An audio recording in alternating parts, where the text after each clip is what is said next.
The Ugly Duckling. It was so beautiful out on the country. It was summer. The wheat fields were golden, the oats were green, and down among the green meadows the hay was stacked.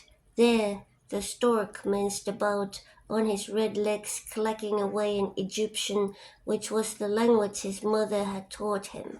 Round about the field and meadowlands rose vast forests, in which deep lakes lay hidden.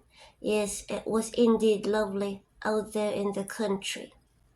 In the midst of the sunshine there stood an old manor house that had a deep moat around it.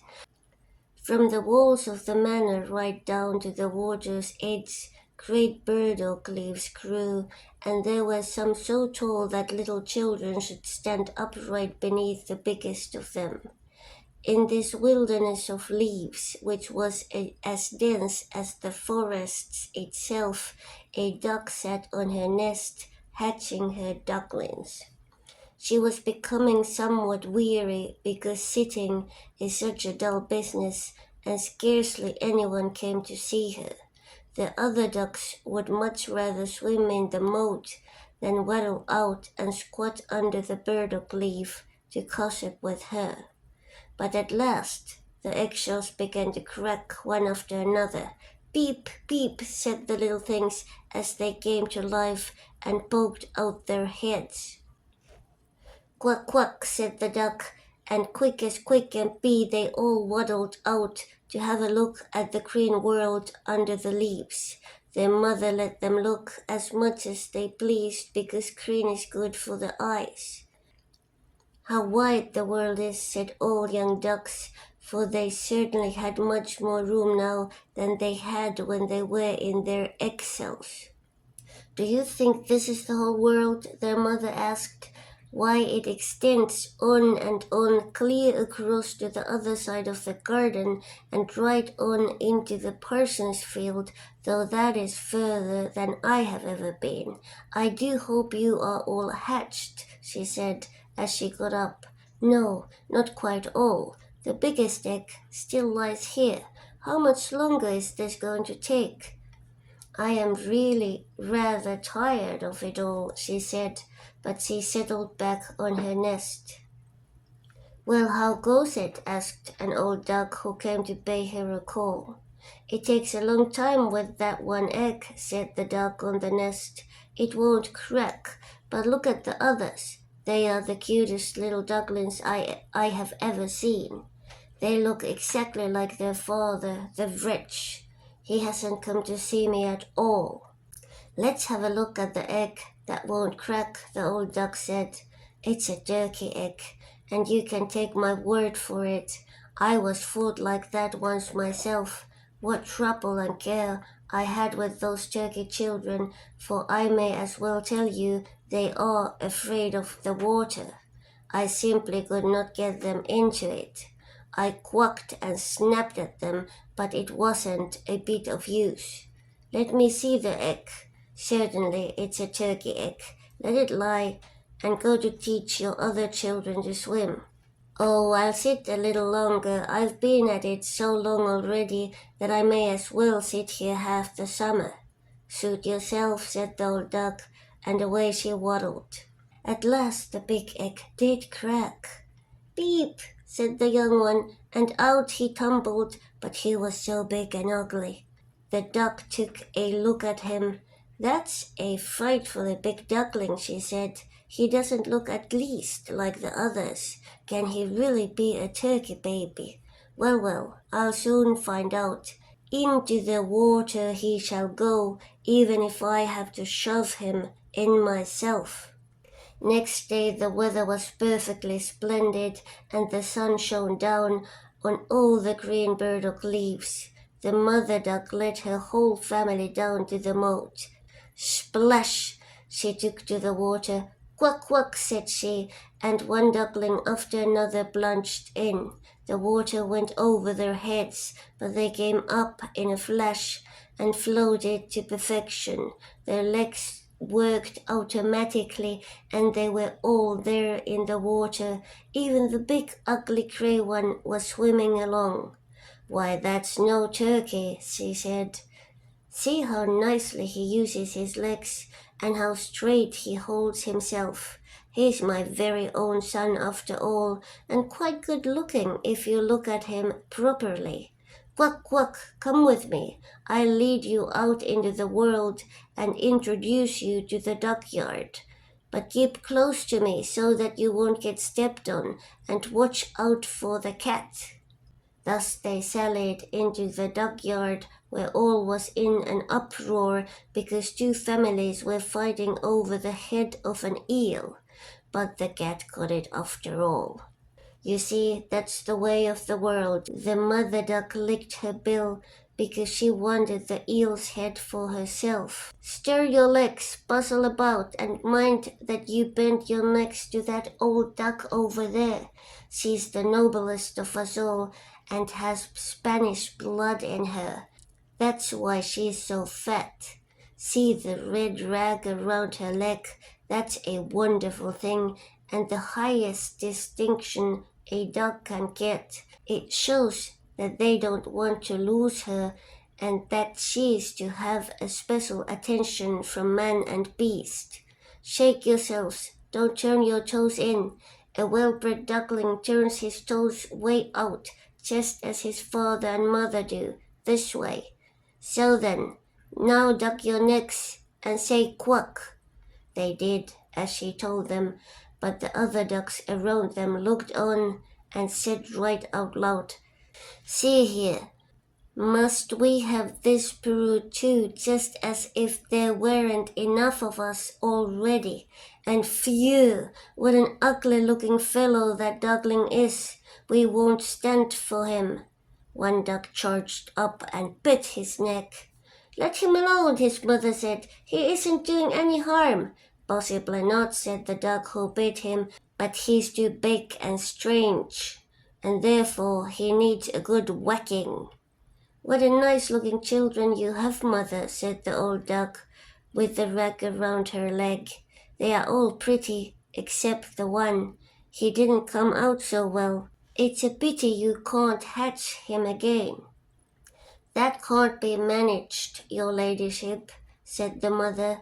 He isn't so handsome, but he is as good as can be, and he swims just as well as the rest, or I should say even a little bit better than they do. I hopes his looks will improve with age, and after a while he won't seem so big. He took too long in the egg, and that's why his figure isn't all that it should be. She pinched his neck and preened his feathers. Moreover, he's a drake, so it won't matter so much. I think he will be quite strong, and I'm sure he will amount to something.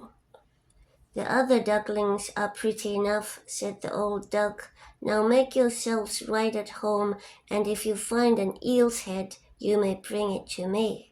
So they felt quite at home, but the poor duckling who had been the last one out of his egg, and who looked so ugly, was pecked and pushed about, and made fun of by the ducks and the chickens as well.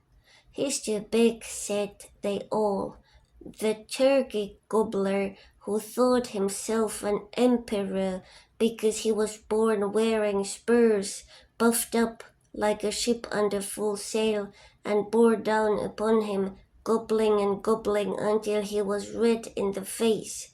The poor duckling did not know where he dared stand or where he dared walk. He was so sad because he was so desperately ugly, and because he was the laughing-stock of the whole barnyard. So it went on the first day, and after that things went from bad to worse. The poor duckling was chased and buffeted about by everyone. Even his own brothers and sisters abused him. Oh, they would always say, How we wish the cat would catch you, you ugly thing. And his mother said, How I do wish you were miles away.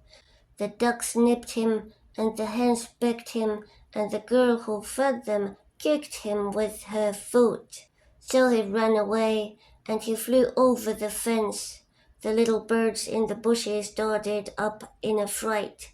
That's because I'm so ugly, he thought, and closed his eyes. But he ran on just the same until he reached the great marsh where the wild ducks lived. There he lay all night long, weary and disheartened. When the morning came, the wild ducks flew up to have a look at their new companion. "What sort of creature are you?" they asked, as the duckling turned in all directions, bowing his best to them all. "You are terribly ugly," they told him, "but that's nothing to us, so long as you don't marry into our family." Poor duckling, marriage certainly had never entered his mind. All he wanted was for them to let him lie among the reeds and drink a little water from the marsh. There he stayed for 2 whole days. Then he met 2 wild geese, or rather wild ganders, for they were males. They had not been out of the shell very long, and that's what made them so sure of themselves. "Say there, comrade," they said, "you are so ugly that we have taken a fancy to you. Come with us and be a bird of passage. In another marsh near by there are some fetching wild geese, all nice young ladies who know how to quack. You are so ugly that you'll completely turn their heads." Bang, bang, shots rang in the air, and these 2 ganders fell dead among the reeds. The water was red with their blood.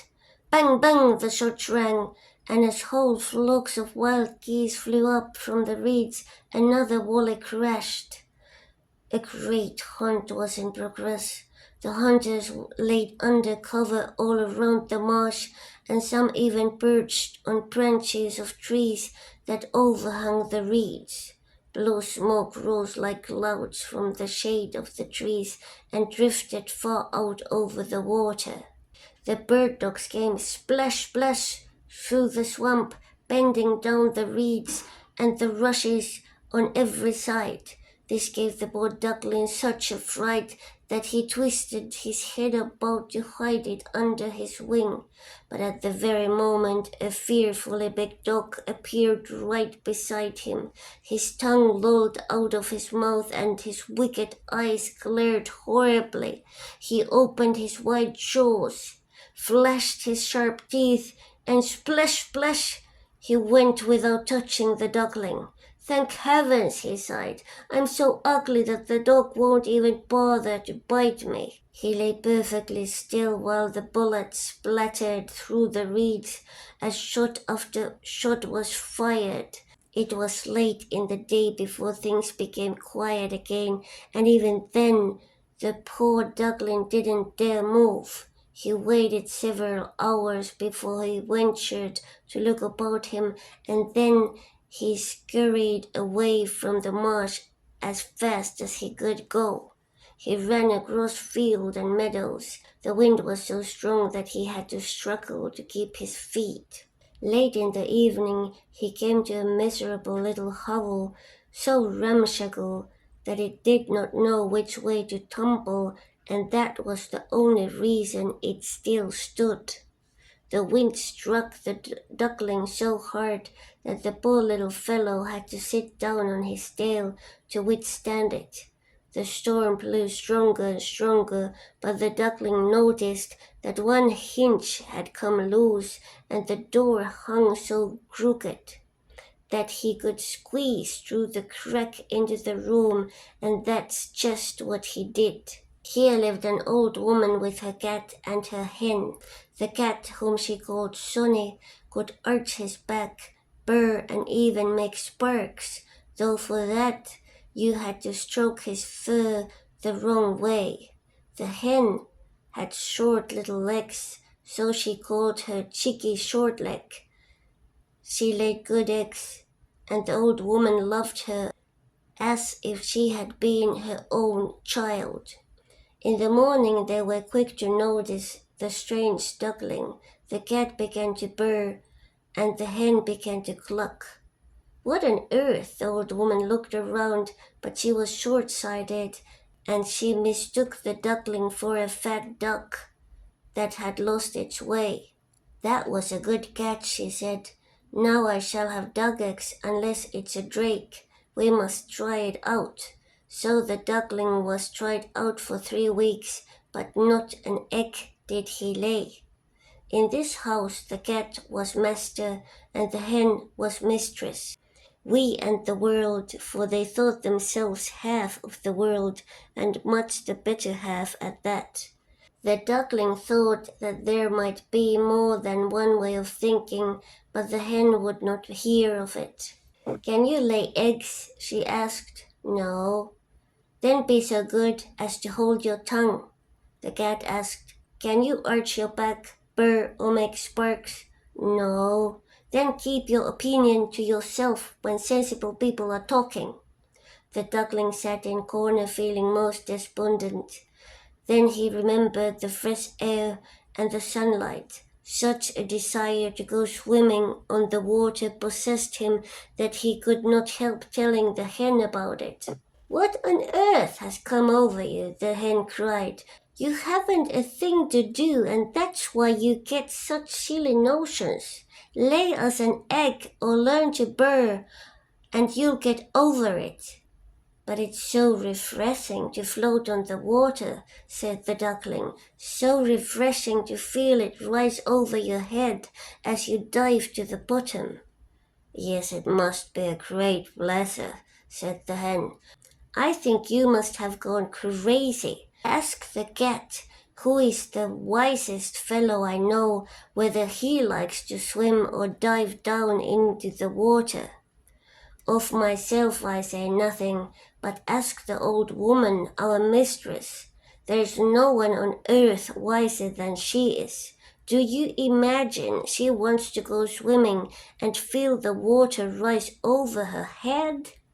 You don't understand me, said the duckling. Well, if we don't, who would? Surely you don't think you are cleverer than the cat and the old woman, to say nothing of myself. Don't be so conceited, child.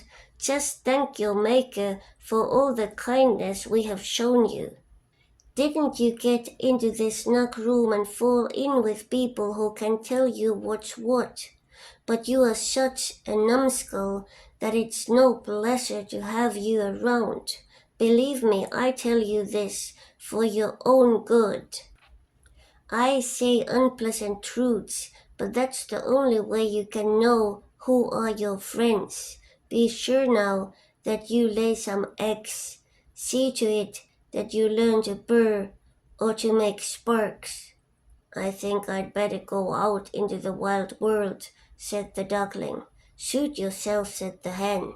So off went the duckling. He swam on the water and dived down in it, but still he was slighted by every living creature because of his ugliness.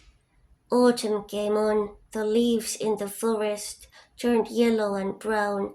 The wind took them and whirled them about. The heavens looked cold, as the low clouds hung heavy with snow and hail. Perched on the fence, the raven screamed, Go, go, and trembled with cold. It made one shiver to think of it. Pity the poor little duckling. One evening, just as the sun was setting in splendor, a great flock of large, handsome birds appeared out of the reeds. The duckling had never seen birds so beautiful. They were dazzling white with long, graceful necks. They were swans. They uttered a very strange cry as they unfurled their magnificent wings to fly from this cold land away to warmer countries and to open waters. They went up so high, so very high, that the ugly little duckling felt a strange uneasiness come over him as he watched them. He went around and around in the water like a wheel.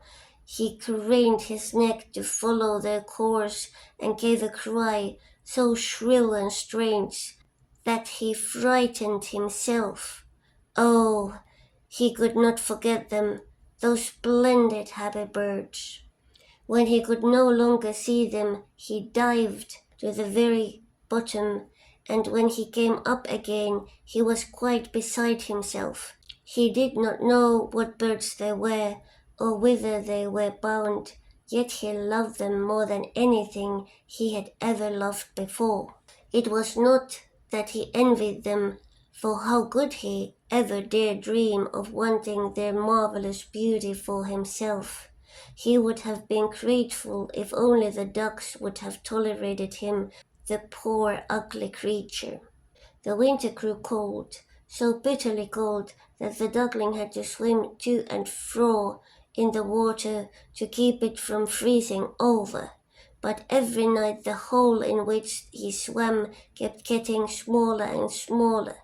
Then it froze so hard that the duckling had to paddle continuously to keep the crackling ice from closing in upon him. At last, too tired to move, he was frozen fast in the ice. Early that morning a farmer came by, and when he saw how things were, he went out on the pond, broke away the ice with his wooden shoe, and carried the duckling home to his wife. There the duckling revived, but when the children wished to play with him, he thought they meant to hurt him. Terrified, he fluttered into the milk pail, splashing the whole room with milk. The woman shrieked and threw up her hands as he flew into the butter tub and then in and out of the meal barrel. Imagine what he looked like now. The woman screamed and lashed out at him with the fire tongues. The children tumbled over each other as they tried to catch him, and they laughed and they shouted. Luckily the door was open, and the duckling escaped through it into the bushes, where he lay down in the newly fallen snow as if in a daze. But it would be too sad to tell of all the hardships and wretchedness he had to endure during this cruel winter. When the warm sun shone once more, the duckling was still alive among the reeds of the marsh. The larks began to sing again. It was beautiful springtime. Then quite suddenly he lifted his wings.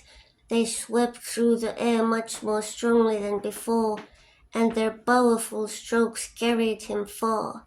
Before he quite knew what was happening, he found himself in the great garden where apple trees bloomed. The lilacs filled the air with sweet scent and hung in clusters from long green branches that bent over a winding stream. Oh, but it was lovely here in the freshness of spring. From the thicket before him came 3 lovely white swans. They ruffled their feathers and swam lightly in the stream. The duckling recognized these noble creatures, and strange feeling of sadness came upon him. I shall fly near these royal birds, and they will peck me to bits because I, who am so very ugly, dare to go near them. But I don't care. Better be killed by them than to be nipped by the ducks, pecked by the hens, kicked about by the henyard girl, or suffer such a misery in winter. So he flew into the water and swam toward the splendid swans. They saw him and swept down upon him with their rustling feathers raised. "Kill me," said the poor creature, and he bowed his head down over the water to wait for death. But what did he see there, mirrored in the clear stream? He beheld his own image, and it was no longer the reflection of a clumsy, dirty, grey bird, ugly and offensive. He himself was a swan. Being born in a duckyard does not matter if only you are hatched from a swan's egg. He felt quite glad that he had come through so much trouble and misfortune, for now he had a fuller understanding of his own good fortune and of beauty when he met with it. The great swans swam all around him and stroked him with their bills. Several little children came into the garden to throw grain and bits of bread upon the water. The smallest child cried, "Here's a new one!" And the others rejoiced, "Yes, a new one has come." They clapped their hands, danced around, and ran to bring their father and mother. And they threw bread and cake upon the water while they all agreed, "The new one is the most handsome of all. He's so young and so good-looking." The old swans bowed in his honor. Then he felt very bashful and tucked his head under his wing. He did not know what this was all about. He felt so very happy, but he wasn't at all proud, for a good heart never grows proud. He thought about how he had been persecuted and scorned, and now he heard them all call him the most beautiful of all the beautiful birds. The lilacs dipped their clusters into the stream before him, and the sun shone so warm and so heartening. He rustled his feathers and held his slender neck high as he cried out with full heart, "I never dreamed there could be so much happiness when I was the ugly duckling."